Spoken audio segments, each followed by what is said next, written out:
قرآن کی تلاوت کرے، کیونکہ رمضان المبارک کو قرآن کے ساتھ بہت بڑی نسبت ہے۔ روزے کے بعد سب سے اہم ترین عبادت اس مہینے کی اللہ کے نزدیک قرآن کی تلاوت ہے، قرآن پڑھنا ہے۔ میں نے گزشتہ بتایا تھا کہ ہمارے سلف صالحین جو ہے رمضان میں اتنا قرآن پڑھتے تھے، اتنا قرآن پڑھتے تھے کہ صبح سے لے کے شام تک اور رات سے لے کے صبح تک ان کا مشغلہ ہی قرآن پڑھنا ہوتا تھا۔ روزہ رکھتے تھے، نمازیں پڑھتے تھے اور قرآن کی تلاوت۔ کبھی ان کو اپنے گھر والے قرآن کی تلاوت کے بغیر نہیں دیکھتے تھے۔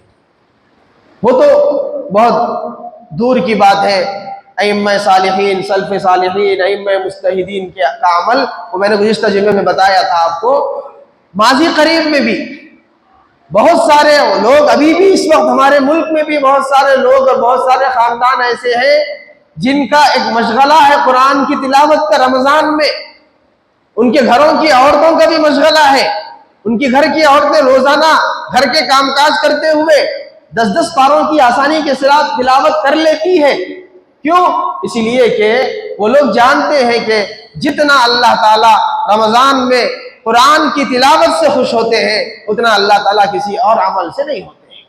ہمارے استاد محترم رحمت اللہ علیہ مفتی سعید صاحب رحمت اللہ علیہ، وہ بار بار یہ واقعہ، یہ اپنا تجربہ سناتے تھے کہ ان کے ماموں تھے رمضان میں، سب لوگ، سب خاندان والے ان کے ایک ہی گھر میں آ کے رہتے تھے اور ایک ہی جگہ سحر افطار کرتے تھے، سب ساتھ میں رہتے تھے۔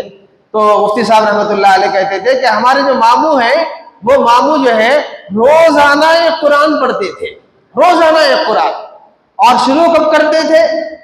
مغرب کی نماز کے بعد شروع کرتے تھے قرآن پڑھنا، پڑھتے پڑھتے پڑھتے مغرب بعد، عشاء بعد، تراویح کے بعد، رات میں جو ہے نیند قربان کر کے، پھر تہجد پڑھ کے، پھر سحری کر کے، پھر فجر پڑھ کے پڑھتے تھے، پھر تھوڑی دیر آرام کرتے تھے، پھر اس طرح پڑھتے، دن بھر پڑھتے ہوئے افطار کے قریب آ کے، جب افطار کا وقت قریب ہوتا تھا 10-15 منٹ پہلے سب لوگ ہم دسترخوان پہ جمع ہوتے تھے، تو ہمارے ماموں جان کا روزانہ افطار میں ختم قرآن ہوتا تھا، روز افطار میں۔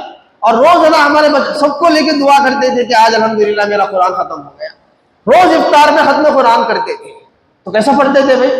وقت نکال کے، کام کاروبار کرتے ہوئے، کام کاج کرتے ہوئے۔ جن کو شوق ہوتا ہے، جن کو فکر ہوتا ہے نا، جن کو فکر ہوتی ہے، وہ لوگ ٹائم نکال لیتے ہیں۔ ہر چیز کے لیے ہمارے پاس ٹائم ہے، لیکن قرآن پڑھنے کے لیے ٹائم نہیں ہے۔ اور افسوس یہ ہے کہ کتنے مسلمان ایسے ہیں جن کو ابھی تک جو ہے قرآن دیکھ کے پڑھنا بھی نہیں آتا ہے، تو وہ کیا رمضان میں قرآن کا فائدہ اٹھائیں گے؟ سیکھ لو میرے دوستو، ابھی بھی موقع ہے، ابھی بھی ہماری سانسیں چل رہی ہے۔ رمضان کی صحیح معنوں میں اگر ہم رمضان کا فائدہ اٹھانا چاہ رہے ہیں تو دن بھر روزہ رکھنا ہے، رات کا اکثر حصہ جاگ کر اللہ کی عبادت میں گزارنا ہے۔ جیسے من صام رمضان، پورا دن روزہ رکھنے کی فضیلت ہے، اسی طرح من قام رمضان، پوری رات قیام کرنے کی فضیلت الگ ہے۔